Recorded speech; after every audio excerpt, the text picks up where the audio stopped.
Les ceux qui ont moni balobi M23 et Bimi, ba Ougandais ba koti. Mais c'est le comme koti. Et ça quand mutumo a changé lamba. Le fait y a ko kabola mboka la multitude des États, c'est ça la balkanisation. Le fait y a ko émietter ba ressources et mboka, ba richesse et mboka au profit des multitudes des États. C'est ça la balkanisation. Le pouvoir de Kinshasa n'a aucune mainmise sur Bunagana, sur Rutshuru, sur Kanyabayonga, sur Mangabo, sur Niragongo et consorts. C'est ça la balkanisation politique. Aujourd'hui, il y a la fragmentation du Congo. Il y a l'éclatement du Congo en petits États. Le Congo n'a pas vocation d'être dirigé par les Ougandais, ni par le Rwandais, ni par qui que ce soit. C'est aux Congolais de se lever en tant que souverain primaire. De dire non. Quand un chef, un président et un parlement vous dit on n'a plus le contrôle du fleuve Congo, s'il vous plaît. Mais c'est grave. L'article 1er de ma constitution dit que la RDC est un État laïque. Il y a beaucoup de religions dans le Canada. Reconnaître la lutte du papa Simon Kimbangu, c'est une bonne chose. D'ailleurs, il faut aller au-delà. Il y a Luka Penza qui vulgariser ce qu'a été son combat. Est-ce que nous connaissons la vraie histoire de papa Simon Kimbangu? Est-ce que maintenant, avec la manière où Salami, les gens comprennent que c'est une lutte qu'il faut promouvoir ou bien c'est une église qu'on est en train de promouvoir pour avoir les électeurs? Deux personnes ne peuvent pas marcher ensemble s'ils ne s'accordent pas. Les gens doivent savoir que l'Amouka n'est pas composée de l'idée de nouvel élan. L'Amouka a plus de 15 partis politiques. Du moment où vous avez retiré volontairement votre participation au niveau du présidium, vous ne faites plus partie du présidium. La conférence des présidents a statué sur le cas. Il a pris acte de votre retrait. Vérité, le est que Bandeko Bazasuna Bisoté, Basali toute une stratégie. La stratégie est que Babandaki Liboso, va déprimer Fayoulou la population. Peuple a baé Fayoulou pour combler Koufa. Donc nous pensons que on n'a pas besoin de kokota na babiloko, ba détails inutiles, cause abiso air inutile. Pour nous, ils appartiennent au passé. Qui a signé l'accord? Il y a le 23 mars au Bomamboka. Ministre de l'intégration régionale, là, qui a signé, il y a le gouvernement. Le Martin Fayoulou a commis un programme politique à Nouvelle-Élan. Yo Ozali Argile, Kabila Potier, a travaillé à Pessio Forme, à Pessio Nyoso et à Pessakio. Yo Koko Ben Amoutoukabiliste et Mouto Kingaka Tetikala Komona été. Le ce qui j'ai Fabengi a dit c'est dossier boy. Makasi est ici là. Qui était dans la Mouka qui n'a pas été kabiliste sauf Martin Fayoulou Madidi? Lui-même est kabiliste, créé par Kabila, entretenu par Kabila. Maman Tchala, moi, n'a personne. Bamena ça a été. Papa Kengo Adondo. Bamena ça a été. Tout combien d'artistes et musiciens, tout ça, bamena ça bangoté. Mais aujourd'hui, Martin Fayoulou fait tellement peur que partout on voit l'ombre de Fayoulou. Parce que, comprendre les lots. Si on cite comment Fayoulou était, attends ça et tweet. Moi, je vais réponse gratuite exacte. Babanda inanu, Kabila a payé $500 000. Tolongo wana. Le président Martin Fayoulou a sa politique, il y a des valeurs. C'est une politique non violente. Et puis politique n'a pas de salaka. To salaka yango tene to msu bazara na moi. Alors bien ça résistant à Boutou, azana union sacrée. Non.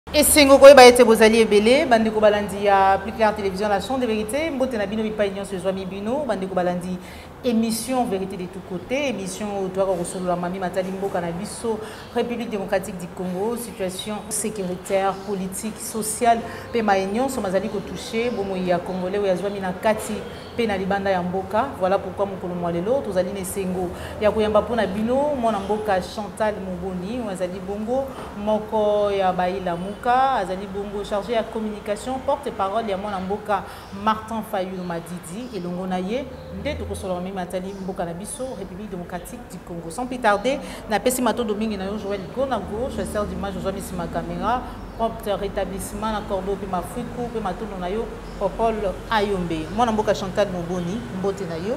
Mbote mama Joël, mbote na baimboka bisika nyonso bozwami. Likambo moko kaka esengeli na rappeler na ba Congolais bisika nyonso bozali que le pays va mal. Régime oyo elingi ko balkaniser mboka esengeli totelema lokola mutu moko po to barrer route na ba tentative nyonso ya balkanisation au sens vraiment ya mot parce que lelo tozomona que mabele ya bakoko eza héritage na biso ekoti bulu eki mais to rappeler bango que le pan en famille mwana moko atekaka yango te il faut mokolo to ya bato nyonso. Ce que sommes le pan en famille, il y a qui perdre en gros pour bailler droit baroboto là. Matondo mingi mwana mboka Chantal Moboni, réaction na yo en rapport na bokoti to babongo ya mapinga ya Uganda na kati ya Bunagana pe balingi ete bayi FARDC mapinga ya mboka na biso ba poussa na pene penete alors que Togo ça na te que président Assemblée nationale na kombo ya Mboso Kodia pe bayi mboka ebele bazala ki to pe ba ko soupçonner Uganda na agression ya mboka na biso République démocratique du Congo yambi yango ndenge. Merci moi mboka Joël. Uganda a soupçonné mais ils ont un rapport moko ya Nations Unies bimaki na juin o elakisaki pe que Uganda azali agresseur à Congo donc elingi koloba o biso tozomona ezaka nde tolobaki et ezandenge tolobaki c'est-à-dire que régime oyo loko elonga maponomité et monaki ete esengelaki eluka kosolola na bato ba nzinga pona koluka légitimité pour ba fana na pouvoir pe ba konza alors esengaki bango ba signer biloko kilikili ba sala makambu kilikili po to komona ezali accomplissement ya agenda mobimba contre la République.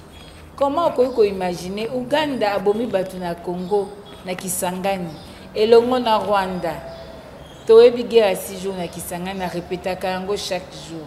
Jusqu'aujourd'hui, il y a des victimes. Il y a un cimetière de plus de 2000 personnes na Kisangani devant l'hôpital général. Mais kino lelo ba fundi bango, ba négocier bambongo, ba kitisi ba montant tout ça. C'est-à-dire sur le plan il y a moralité, il y a probité, il y a dignité, il y a peuple. To sengela ki ceux qui mukete ko tia confiance na Uganda. Lelo ceux qui omoni balobi M23 et Bimi ba Ugandais ba koti. Mais c'est loko mokoti. Ezaka mutu moko a changé lamba. O balobaka déshabiller Saint-Paul pour habiller Saint-Pierre. Rwanda agresseur, Uganda agresseur. Sikoyo bakoti na mabele na biso et puis biso ba imboka tozala te.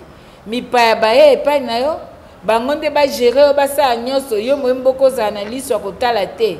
Elingi koloba nini? Oza susu ya droite na mabele wana. Na lundi lelo même ba député ebele bazo comprendre makambo ko leka te. Mais ndenge nini bako ko signer na niveau na parlement ezala officiellement saisité et ba likambo songolo paka les ndenge nini et banda ko vivre lokola citoyen lambda la mkana tongo amoni réseaux sociaux na Facebook na Twitter akom ko tuna mituna elingi koloba que peuple congolais faut se prendre en charge leur revenu ngonga ebeti ya kokangola mboka esengeli kolongwa na ba distraction inutile. Lelo ozali komona agresseur ya Congo balongoli moko bazongisi ba état agresseur à Congo bako seka bako kanga ba photo bazo sepela po baye na lola na jardin de délices baye bazwa bako kozwa. Est-ce que c'est normal? Et puis na lundi motomoko ya régime oyo azali koloba ke nini bazota la bango ndenge bazokende ezali te likambo akolobani. Ça c'est du pure balkanisation. Mama Joël nazo lobesenge bino bandisango bo expliquer bana na biso bandeko na biso ba comprendre le fait ya kokabola mboka na multitude des états, c'est ça la balkanisation. Le fait ya ko émietter ba ressources ya mboka ba richesse ya mboka au profit des multitudes des états, c'est ça la balkanisation.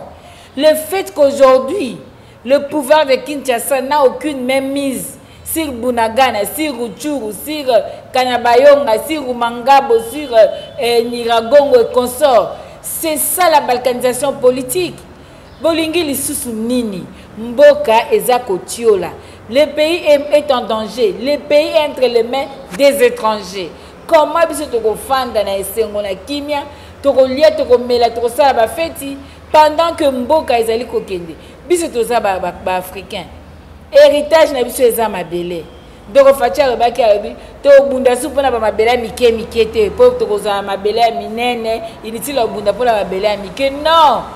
Mabele muke soit-il wana nde identité na biso wana nde ya biso ce qui baye ba tunio mama Joël oza na za mutetela ya wapi ce qui ya loja ce qui ya katakokombe ce qui ya wapi opesi na chef coutumier na yo c'est ça notre identité bosikoyo bande kwa Bunagana bande kwa Rutshuru ya Kiwanja ya Kichanga ya Nyamilima ya Kibariwe nyoso wana na minitoyo mabele na bango eza wapi autorité coutumière na bango eza wapi langue na bango bakolo bango wapi et en monde ezali kotalisa ete la balkanisation dont parlait notre père de l'indépendance Lumumba papa le baki ya biso l'éclatement du Congo c'est demain. Aujourd'hui il y a la fragmentation du Congo, il y a l'éclatement du Congo en petits états. Comment vous pouvez comprendre batu ba étranger ba agresseur bango mo ba beng bango ba terroriste balongo la Bunagana baki ko pesa bango place na Mont Sabine toujours na kati ya mabele ya Congo. Comment expliquer? Dis-moi aujourd'hui, est-ce qu'à Kindu il y a un problème? Pourquoi on va chercher ba endroit na Kindu ba ki otia batu?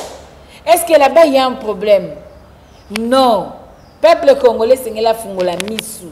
Les dangers nous guettent. Le danger est là.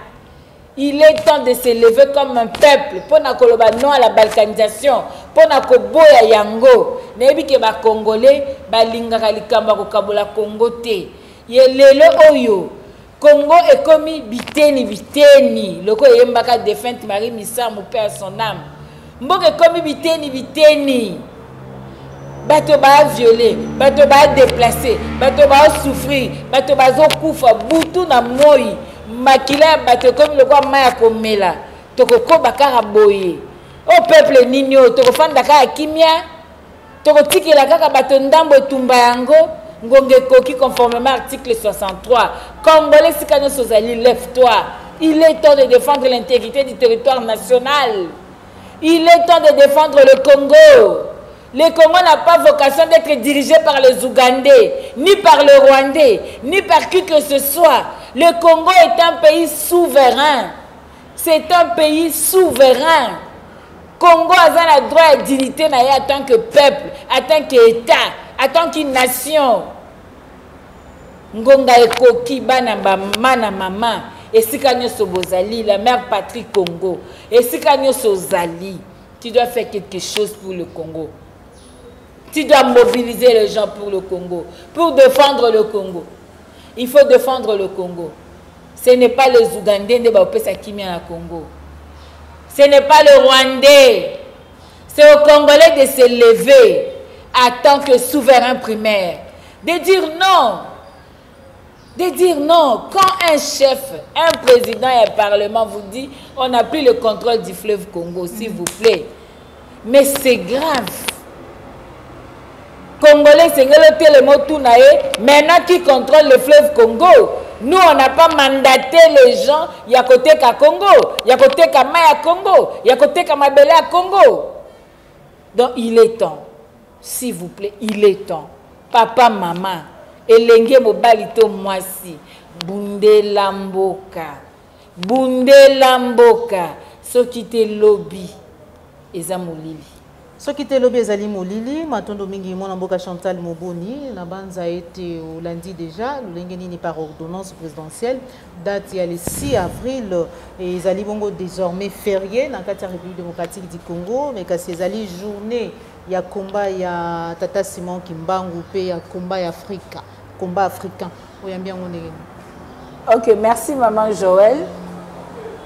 Je reconnais la lutte noble, patriotique Il y a papa Nabiso Simon Kimbangu, père son âme. Je reconnais souffrance endurée, sacrifice. Oyo alekisi pona bolamu ya ba Indo, ya ba Africain, ya ba Congolais. Mais il y a une question, parce que l'article 1er de ma constitution dit que la RDC est un État laïque. Il y a beaucoup de religions dans Mboka na biso et c'est consacré dans la constitution. Le fait de reconnaître cette lutte, il y a papa Kimbangu, ce n'est pas mauvais, mais pour arriver à décréter une journée chômée et payée, ne peut pas avoir comme soubassement l'objectif électoraliste. Ne peut pas avoir ça comme soubassement. Ça devait vraiment être un processus et d'ailleurs il n'est pas le seul. Va comprendre lutte, il y a Kimpavita. Va comprendre lutte, il y a papa Simon Kimbangu. Et ça n'a pas été, et ça n'a pas écrivain, lutte na biso, historien, tout ça. Tient à disposition. Il y a jeunesse na biso, c'est qu'a été parcours courageux et honorifique. Il y a Simon Kimbangu, papa Simon Kimbangu, maman Kimpavita, Tebele, Bundi pour la Mboka. Ça aurait dû être un processus. Et puis, quand la penza, qu'on étudie en gros bien pour que et créer frustration par rapport à Bissika Moussou pour na yoka ki jeune moko oh maman Chantal, le bel abisso peut loba. Anoari type à se sacrifier à qui? Moussou peut loba. Wizidon Bakanjape à se sacrifier à qui? Mais pour la nuit, ils ont chômé payé. Moussou peut islam bakoloba au monique biso tozali mboka tolingi kimia tolingi nyonso za malamu. Reconnaître la lutte du papa Simon Kimbangu, c'est une bonne chose. D'ailleurs, il faut aller au-delà. Il y a Koluka Penza, vulgariser ce qu'a été son combat. Est-ce que nous connaissons la vraie histoire de papa Simon Kimbangu?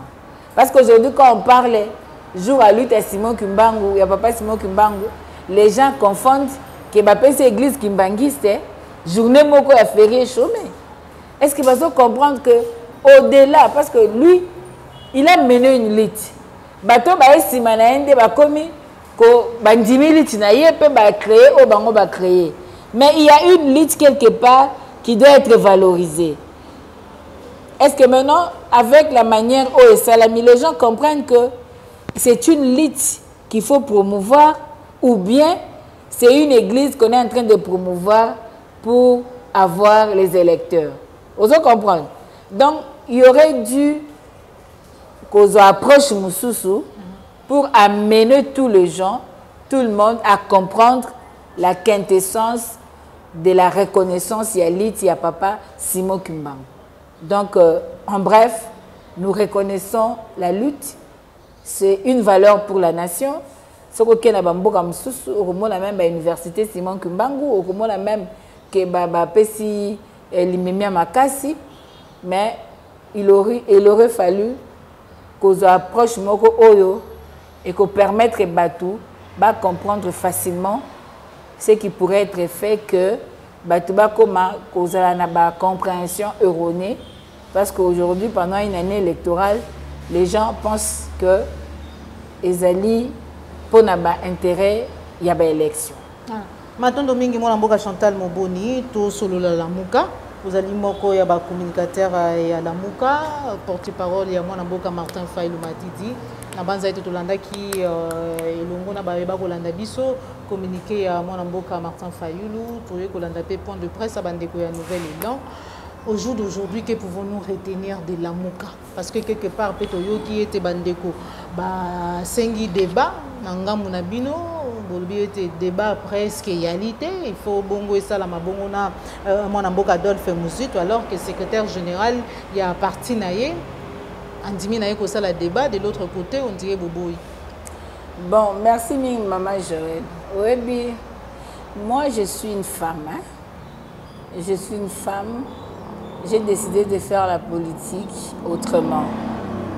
J'ai décidé de faire la politique basée sur des valeurs. J'ai décidé de faire la politique pour permettre à ce que Bassi Mousso a politique, baya politique, et puis ceux qui pensent que politique est un anti-valeur, va comprendre qu'on peut aussi faire la politique en protégeant les valeurs. Et en tant qu'une mère soucieuse et à patrie nangaï, paix à la génération future, je pense que nous devons tout faire en se basant sur la vérité. Depuis que ce dossier a commencé, ça n'a pas commencé aujourd'hui. Nos amis ont parlé, mais le président élu nous avait toujours interdit parce qu'aujourd'hui, nous estimons que ce qui est essentiel aujourd'hui, c'est la vie de la nation, c'est la vie du Congolais et c'est le devoir de mettre hors d'état de nuire le régime Oyo Ezali Koya Kobradembo Kakongo. Mais parce que vous avez posé la question et que les autres ont parlé, permets-moi aujourd'hui, on aura encore le temps. Il y a des jours à venir, si Dieu le permet. Et si le contexte le veut, je vais d'abord dire ceci. C'est depuis 2022 que ils ne sont plus dans la Mouka. Ils ne sont plus. C'est depuis 2022, ça ne date pas d'aujourd'hui, qu'ils ont fait un retrait volontaire. Ça veut dire du présidium de la Mouka. Le présidium de la Mouka était composé de candidats présidents, de personnalités. Et après, les autres sont partis. Nous sommes restés à 2. Comme il y avait 2 membres du présidium qui étaient restés. Mais quand l'un se retire du présidium, le président Fayoulou continue avec la Mouka. Depuis que nous sommes là, les membres du présidium qui représentaient les intérêts du Nouvel Élan, qui étaient les responsables légaux du Nouvel Élan, engagés, faisaient tout en tant que responsable du parti Nouvel Élan. OK? À notre grande surprise aujourd'hui, on apprend que il n'était qu'un membre simple du Nouvel Élan. Il n'était pas président du Nouvel Élan. Encore que le statut du Nouvel Élan n'est pas publié. Il n'était pas président du Nouvel Élan, il était membre simple du Nouvel Élan. C'est ça ce qu'on appelle la mauvaise foi. OK? Mais moi, je vais épargner Batou dans les détails. Je vais dire ceci. 2 personnes ne peuvent pas marcher ensemble s'ils ne s'accordent pas. Les gens doivent savoir que la Mouka n'est pas composée de l'idée de Nouvel Élan. La Mouka a plus de 15 partis politiques. Et la charte révisée de la Mouka a créé 2 organes au niveau de la Mouka. Il y a le présidium, dont faisait partie l'ex-premier ministre. Il y a la conférence de présidents. Il y a la cellule politique et la cellule de communication. Ce sont les 4 organes de la Mouka. Du moment où vous avez retiré volontairement votre participation au niveau du présidium, vous ne faites plus partie du présidium. comme nous avons la conférence des présidents, la conférence des présidents a statué sur le cas. Il a pris acte de votre retrait. Et aujourd'hui, na lundi bandeko nangai, mais na biso mo bandeko nanga ba lo bana micro wana. Soko alongo pembeni ya micro, azan évangile mosusu. Akoloba mambolo ba micro te. Tout ce que les gens font maintenant, c'est pour la consommation publique. C'est pour la consommation populaire. Nape sabino kaka exemple moko. Yo oboyi mobali. Au moins que mbala na za pauvre. Ako répondre na ba besoin na oté. OK et pas mobali mosusu. Pona ko lakisa que mobali wana ozui aza mutu mbongo alobi na yoke akofandisa na Montfleury akopesa yo kosombela yo amer akosala yo nyoso akobala yo na soki na commune eleki ba commune nyoso to zata ko sa mariage na hôtel de ville okosa so na Gombe soki wapi oboy mobali po ba pesi yo promesse libala quelque part OK okoma kuna mukola yozo ya mukolo wana bosa mariage mobali azongeli mosine akala sikoyo ozongi obite nazonga mbangu epa mobali na boyaki nakendo réclamer pe ba droit na ngai mais mama yo moko okei olobi nga na monzemba na kotula naza mutu te esengeli yo kende oza moto ya malamu sikoyo okei kuna soki mobali aponi mwasi na akala yo kwa kozonga ndenge ni yo lobi fo nazonga po magenga na kendaka na tikaka lipapa langa na ndako esengeli nazongela yango siko bino batu bokolanda biso bokatela biso na likambo wana eza ndenge nini likambo ya retrait mwana mboka Chantal Moboni tango bokoloba ita se retira bakosenga bino pe document yoka s'il vous plaît retrait wana ça tala moni biso bango yoka na biso expliquer peuple bien à comprendre maman bato bele ba bengi ngai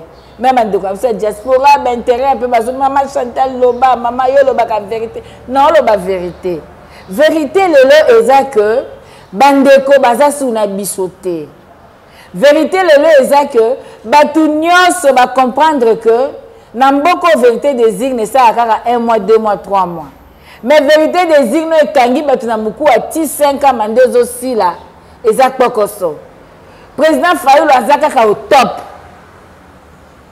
président Fayulu a comme le quoi levir mutu nyonso alinga tche na pati ne po pate vimba mutu nyonso alinga bana na sima président Fayulu parti mobimbe eza na programme te eza na likambo musu te ekomaka kolanda bapa ya président Fayulu yango wana ozomona lelo basali toute une stratégie la stratégie ezali babandaki liboso ba déprimer Fayulu na population peuple abaye Fayulu po kombe kufa bakanisaki la bandeko musu bakendaki union sacrée Fayulu akolemba au contraire Fayulu aye makasi balobi comment faire lokola peuple asanza Kabila tozwa Fayulu to associé na Kabila po peuple ainaye baye kobimisa makambo ya bloc patriotique nzoka nde na bloc patriotique na mama na bana na lelo ba présenter lokola soi-disant président ya parti na bango a marchaki mais sikoyo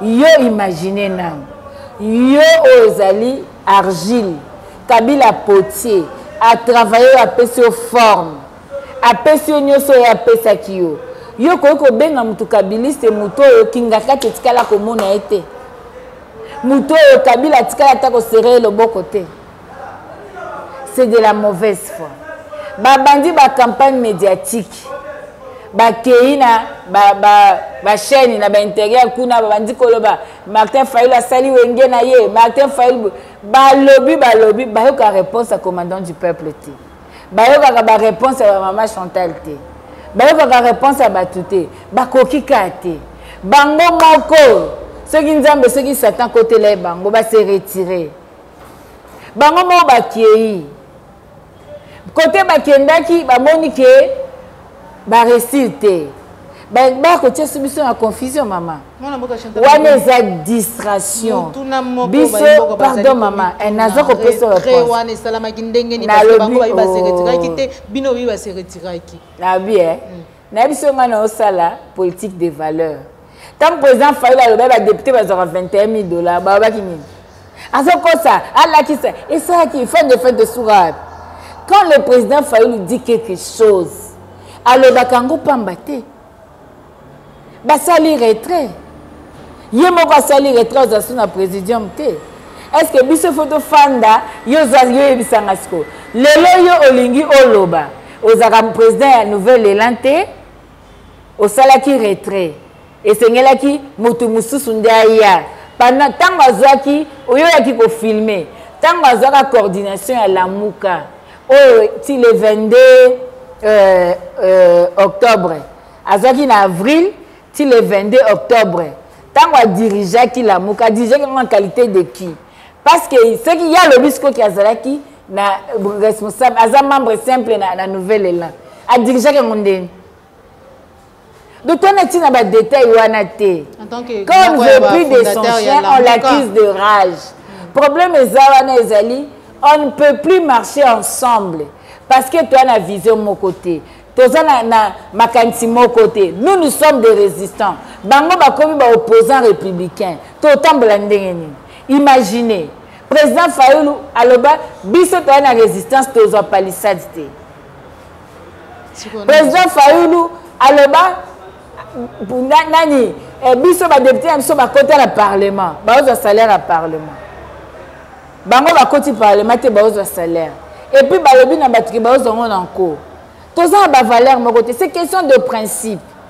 tokangi motema tobi totambola tobongisa tokende liboso mboka na besoin biso nyonso mais tozomona ke ulie totala liboso totala pasi ya congolais mais tozomona ke bandeko bazali nde kolinga kobanda kodétruire la muka de l'intérieur boyo yebisanga lelo yo moko sali retrait bino moko boluki bosala makambo na bino biso totikali kaka place peuple atikali biso bosikoyo soko omoni ke nalingi nazonga yaka na mayele soyola ndeko no na kimia mwana mboka Congo uloyo bandoluka ba problème ofuti ba journaliste ndenge na ndenge baluka ka babebisa réputation président Fayulu mais peuple a lobaka réponse moko alobi kaka onde baloba na Bible aza Beelzebul aza magicien loko mona yebi kaka alobaki nanga lève toi prends ton lit et marche yango peuple lo lazoloba bo finga Fayulu azanga Kabila bo finga nyoso bolingi azanga mbongo bo finga loko moto yebi kaka to votaka numéro 4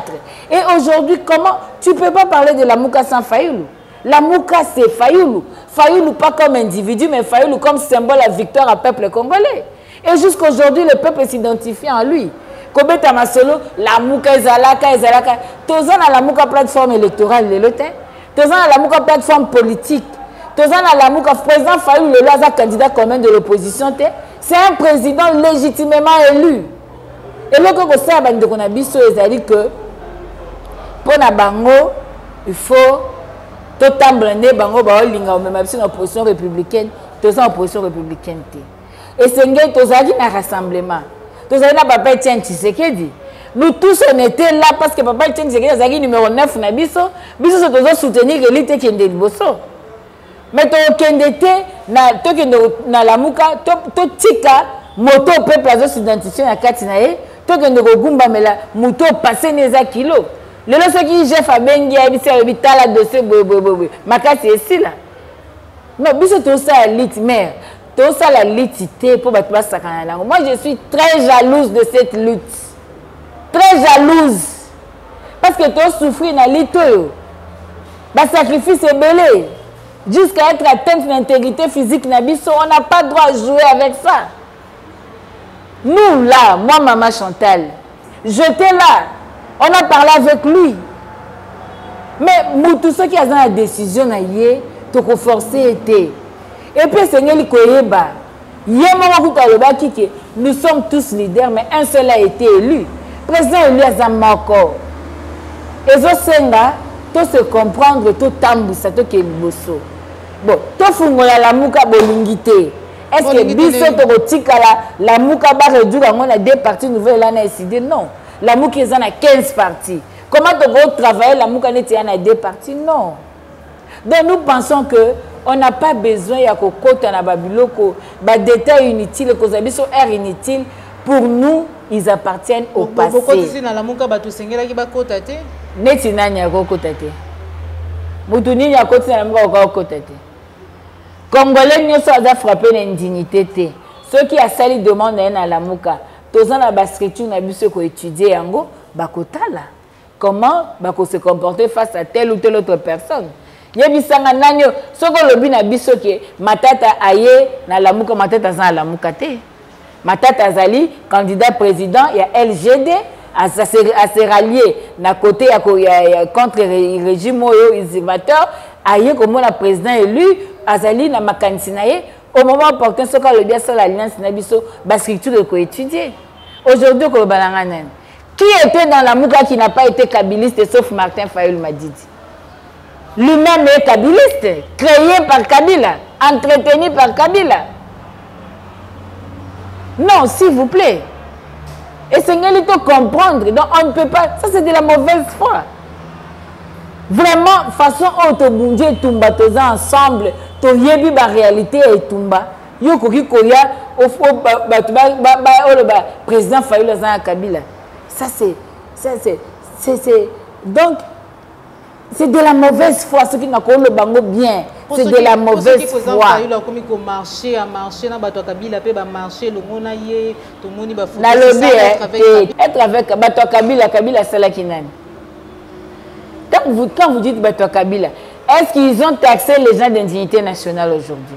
Yebisanga ina place politique, na sphère politique à l'élo. Même dès que a cette leader à la Mouka, par Martin Fayulu, qui n'a pas été avec Kabila. Au contraire, Bango dit que Bango bat Kabila.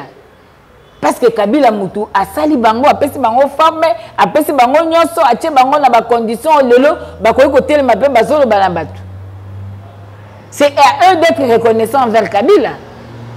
Au lieu à Kolobake, Martin Fayulu, non, s'il vous plaît, maman, yebisanga inang.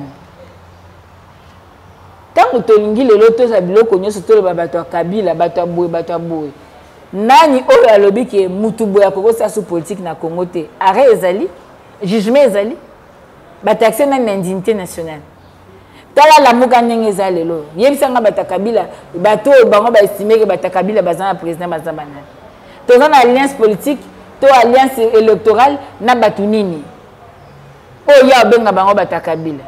Est-ce qu'il y a eu en 2011, qui était Premier ministre quand on a fait les élections de 2011, oh bah il y a victoire à Papa Etienne, Tolela qui est vérité des yeux. Non, s'il vous plaît. Qui a signé l'accord il y a le 23 mars au Bomamboka? Ministre de l'intégration régionale, là, qui a signé, il y a un gouvernement. S'il vous plaît, ne nous poussez pas à aller dans Babiloko to signer le coquet. Parce que nous voulons aller autrement. Tout le monde dit que les amis sont décidés de nuire. Parce qu'aujourd'hui, le président Fayulu a sa alliance na Kabila, et le il y a le Kouta, que le bazala bloc patriotique, et pourtant bazala, que le bloc patriotique est comme on dirait alliance politique, et pourtant c'est de la mauvaise foi. Bisoto Hollanda ngote. Yebisanga quel débat au sein pour avoir quoi? Un article qui est déjà pour peuple déjà ça l'article n'a qui tisse en déclassé. Bisoto ya ozango tchan mais c'est aussi l'ango débat. Yanine. Voilà. Maintenant Domingue mon amboka Chantal Moboni pour finir agression à Christian Bossembe na Paris et décidé na président Martin Fayulu pointé du doigt to komona ba ko tambisa photo moko na ba réseaux sociaux oyo moko ya batu oyo bazali ba agresseur na ye bazali kina président Martin Fayulu ba ko pesa na mbote balobi eutaki na ngambu ya décidé to ya président Martin Fayulu ba agresser Christian Bossembe ou même Tiani donc il parle de ça prouve à suffisance qui est Martin Fayulu parce qu'aujourd'hui c'est lui qui dérange le seul Congolais candidat à sa propre succession, même si Babotola qui est impérium, oh, il fait peur au régime, c'est Martin Fayulu. À tous les moments, c'est Martin Fayulu qui fait peur au régime. Le Martin Fayulu a commis un programme politique à Nouvelle-Élan. C'est quand Martin Fayulu a série comme c'est Martin Fayulu. Babeta batukuna na étranger nani Martin Fayulu. Mais yé moko ba menacer ka na étranger kuna te. Martin Fayulu tatinda ba menacer. Mama Tchala mwana personnel ba menacer été. Papa Kengo Adondo. Ba menacer été. Ba tout combien d'artistes et musiciens tout ça ba menacer bango te. Ba diaspora ba osa lutte na bango pona mboka. Ils ont leur approche. Toye ba biso nyoso ba combattant. Nous sommes des résistants. Mais aujourd'hui, Martin Fayulu fait tellement peur que partout on voit l'ombre de Fayulu. Moustique a bougé de Fayulu. Parce que va comprendre les lots. Si on cite comment Fayulu, tu as tous ces tweets. Moi, je des réponses retweets exactes. Mais si on check à Fayulu, on dit que le peuple a colobano parce que on a choisi le peuple. Donc le lot a comme le quoi lever le monde politique. Va comprendre, on a bien le eh, na sali parti. Il faut que nous écoutons incarner résistance dans le qui plus de 62%. Donc aujourd'hui, maman, Babanda qui c'est un chemin, schéma Moubimba Batouba Hollande. Babanda Inanu, Kabila payé $500,000. Baye Kabila payé $4 millions. Baye Samuel Eto'o a Botolinda Kunaye. Or Samuel Eto'o n'a pas failli le bazata bande côté. Tolongo wana. Bakomi akomi na Kabila c'est bloc patriotique. Tolongo wana toyelelo atindi susu batu baki ne bete batu na poto. Nous décider le président Martin Fayulu a sa politique il y a ba valeur. C'est une politique non violente. Et puis politique na biso to salaka yango tene to msu bazaka na moi alobi aza résistant na butu aza na union sacrée. Non. Toza bongote na moya aza tcheba tu makelele na butu yana kota ko hydro kuna ngekuta na bato union sacré pour basa ba contrat bisote kota ko hydro kota ko hydro ngekuta bisote za batute oyobi te to lembisa mwa muke Fati a fait le mal pour le bien to sala boye to beta souté to sala te. La mouka a l'élément de langage naé parce que nous résistons contre le pouvoir automonique et zibokonzinabisu. Aujourd'hui, vous pouvez estimer, même sur le plan de l'âge, du respect. Yo Moutobandako Benga, président élu. Okomika Fassimo, mais c'est Martin Fayulu. Okomika, yo penza bon moto na yo kaka. De Moutoza Benga, président, et Moutoza Benga, papa. Obanjo bengesko na kombo. Est-ce que ozotanga tangote na communication ne se contacta? Ozomona que quelque part il y a l'intention bango ba okantake en faisant cela ba ridiculiser président, bazo fragiliser lutte, au contraire, bazo se ridiculiser bango moko.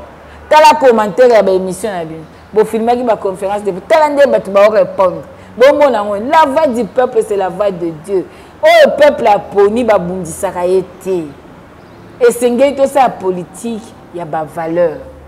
Ce que le but est que nous président de Nouvelle-Élan, nous avons dit que nous avons président de Nouvelle-Élan. Et c'est que nous avons agi le président de Nouvelle-Élan, tant que nous avons dit que nous avons dit que nous avons présenté. Bon, on engage s'il vous plaît. Donc, et puis les gens doivent être reconnaissants. Ça je dois le dire. Le président nous dit, tu peux me suivre maintenant, il va écouter. Ce que je dis, c'est la vérité. Nouvelle-Élan n'était que sur papier. C'était un parti sur papier. Ça n'existait pas.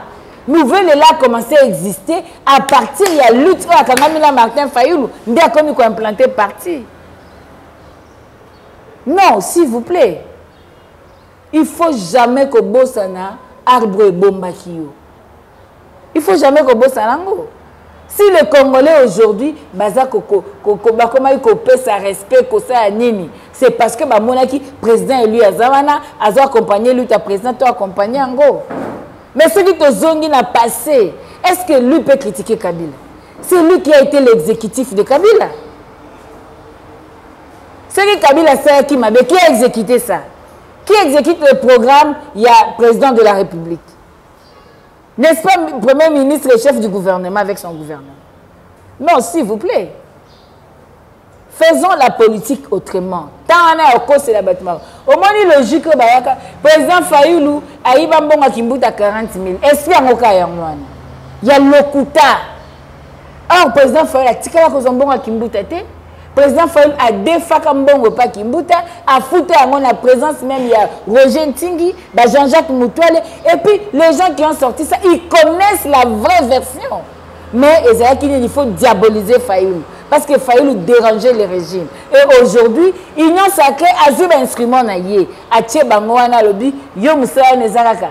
Yo kaka fragiliser Fayoulou. Yo moussa nezaraka. Diaboliser Fayoulou. Moussou soukuna moussa nezaraka. Donc ce sont des tâches bien réparties. Au Union sacrée, c'est le régime en place. Azako sala makamnaye pour nanini tozonga kana formule na bango. Balingi ba mema biso pour peuple ayeba. Ba olingo mema biso. On d'abord dans un rassemblement. Tozo bunda. Ba sentir face à rassemblement ba habiter qu'est-ce qu'on va faire? Il faut débaucher. Yango moni bazwa ki rassemblement El Chibala. Et yé kasavubu et puis rassemblement mususu etikali. Et avec le temps, les gens bayaki koye baka rassemblement zakaka moko parce que wane zaki pour le besoin de la cause. Et c'est la logique que bangi ba memela lelo la muka. Mais nous leur disons que le peuple congolais a dit que la muka aujourd'hui est incarné par le président Martin Fayoulou. La muka aujourd'hui est incarné par l'homme de valeur. Donc aujourd'hui, au-delà de tout ce qui peut avoir comme problème, nous devons protéger les fondamentaux. Et les fondamentaux, ce sont les 4 axes de la muka. Tout lutter contre les anti-valeurs. Mais quand Bissomoko se retrouve dans les anti-valeurs, ce n'est pas normal. Merci. On ne va pas nous demander ici, nous, ce qui pour Bissé que le président Fayoulou, tous les collaborateurs, tous les ranaïs, tous les débats, tous les ranaïs. Bon, ceux qui bango, basara débattre, ou bien basara informer, basonge pas mo konza bango, batu na ye yango yo secrétaire na président mo bien té parce que décider zara lokola Martin Fayoulou la chef coutumier té qui aza chef coutumier azana ba membre ya clan beauté décider ezali Martin Fayoulou président élu président décidé na ba collaborateur na ye okoy koya na idée président tala likambu boye na moni to sala boye ayoki yo abengi pe baninga bo miri rango. C'est comme ça à décider. Tous allez ba conservateur té. Et c'est chez nous c'est la démocratie. Donc je pense que batesenge ba ye bayango que c'est une pire distraction, on n'a pas le temps. Il y a que jouer babiloko wana parce que le régime chilé gelou assez azu batunaye ba mususu apesi bango ministère. Ba mususu a promettre bango après bango ba député la 2023. Ba mususu a promettre bango ba poste après élection. Objectif est de fragiliser Martin Fayoulou. Donc, biso toyebi nyonso wana, mais toyebi si peuple congolais zala vigilant, kotika ngonga ata mukete. Ce qui mutalingi le la yebiso ke président Martin Fayoulou azana alliance na Kabila yebisaye Kadiosha News parce que bateau Kabila créa entretenant apesa ba ouverture apesa ba mengo bazali ti lelo bosela ba mbonga Kabila. Mais batu oyo baza ko luka na vie na bango eza ko héritage ya ba parenté muto ya bundi ye moko la vie na pas une de là baza bato sakana bango. Merci beaucoup au Mwanamboka Chantal Momboni awande to teli tono na émission na biso ya mokolo mwalelo émission vérité de tous côtés il pa iwa pito pusana ki pembeni na ye pour tout solo na tali mboka na biso que pouvons-nous retenir de la moka aujourd'hui na banza été boyoke ya na ye mai matali situation sécuritaire ya mboka na biso lelo mapinga ya Uganda na kati ya Bunagana ne ba ko contrôler ba ko kamba ba ko gérer sans farder surtout le gouvernement congolais to solo la ki pe mai matali agression Christian Bosembe na Paris, il pas y avoir bazali ko pointer décidé to pe mwana mboka Martin Fayoulou ditwa na banza été bolandi biyano na mituna na biso ezalaki mokolo mwalelo de to kutani mbala ya sima toujours sur la chaîne de vérité mais kasi ya moto ka bona complètement na ye to kozongisa maloba pa ya mwana mboka Chantal Moboni nini oyo ba bazwili bakuya kolanda yo mokolo mwalelo bakoki ko retenir en rapport na émission na biso. va retenir que Lamuka est un moko dirigé par le président élu Martin Fayulu Madidi ou Azali coordonnateur. Baïba que lui en tant que symbole, il y a victoire à peuple congolais à trahir peuple T. Et puis il faut baïba que aujourd'hui il y a toute une stratégie qui est mise en place pour que salir le président Martin Fayulu pour le peuple à Sanzaye. Union sacrée a utilisé Batunaye et Belé pour baluka ba fragiliser le combat au sein de Lamuka. Alors peuple congolais, na uti kolobawa, ceux qui moi c'est aboy libala, pas que ils ont mobala mbongo, ceux qui a commis kuna akuti mobala zongeli moi signa akala à s'assumer au lieu à kotia batu désordre, biso tolobi ke tolingi distraction té, le président Martin Fayulu se bat pour na mboka pour tous avoir une élection crédible, tout le régime au ezo kabamboka, pour tous sa sécurité na mboka paix, paix bayi mboka Congo, tout bundi sa vie chère. Donc le lobo sengeli koye baba la mboka été moto ya kelami na Kabila, batelami na Kabila, asiba pesi mbongo, azumbongo na ndia Kabila, batu oyo na 2011, bangonde bazaki na gouvernement oyo et dirigeaki seni na bango politisé. Oyo bimiselaki biso gagnant mususu na place à mususu oyo vérité désigne to bundela papa Etienne Tshisekedi tobo sanate on ne peut pas koluka bato Kabila musika bato Kabila bazali bato bakena ko signer gouvernement bango signer ki ba accord le 23 mars bato Kabila bango wana. Donc au lieu à quoi kokosa moi na mboka Martin Fayulu makambo wana bayeba ke bango si il y a des bato Kabila que nous devons chercher ezali bango. Alors vous devez savoir que il y a d'autres personnes bah un problème de leur sa politique. Bah à la l'aise. Pourquoi? Parce que le passé pèse et ceux qui le union sacrée le roi un instrument na moko boye. Ce quoi tcheo kaka comme lango IGF. C'est que talio ba missile wana talio et c'est encore obligé. Donc biso tozo senga ba imboka Congo bayeba que le président Fayulu ne trahira pas son peuple. Il est avec le peuple, il se bat pour le peuple. Maman Chantal soutient la lutte noble, la lutte de valeurs. Ceux qui anti-valeurs ils ont makambo ngana kolobango te pengana ko continuer lutte wana te. Ceux qui n'ont pas la lutte c'est parce que je trouve qu'il y a des valeurs qui doivent être préservées. Donc esengeli boye baba na mboka que moto azongisa plus de 100 000 $ na caisse à l'État pour boyko iba l'État. Moto a boyko za vice-président de la République parce qu'à lobby dans la constitution mboka nangate peuple a voté kingai. Moto ba boto la biloko na ba nyoko la atikalika na position na e baza ebelete. Pour tout moni batu mususu bazora ba salaire ba ex chef de corps, bazora ba salaire ba ex IGF. Bazora ba salaire à ba député nationaux ba CGRT bazora ba salaire ba lembi angotin bazozo ngo kaka. Est-ce que président élu toko comparer? Non, s'il vous plaît, to peut sa confiance en moi en mboka Martin Fayulu azo bunda etumba ya solo na ba sacrifice nyoso azo en dire pour que le Congo change et aujourd'hui c'est le seul qui nous reste. Nous devons business se mobiliser autour de lui pour sauver le Congo. Ba distraction oyo basi babongisi yango po balongola biso na ba question essentielle ba mema biso na makambo ya yiki oyo ebungisaka peuple biso tokokota yango te. Donc boye ba ke Lamuka c'est l'esprit du peuple et cet esprit du peuple s'est incarné dans les urnes et bimisaki kombo moko Martin Fayulu Madidi et puis c'est lui qui était candidat éligible ya coalition Lamuka. Matondo mingi mwana mboka Chantal Moboni, matondo na yo Joël Gonago, chasseur d'images ozona kisi ma caméra, matondo mingi na ba union so bozwa ki libaku ya kolanda biso mokolo mwalelo, tokutani bongo malasi masuki nkolo abateli biso, merci na confiance na bino, au revoir.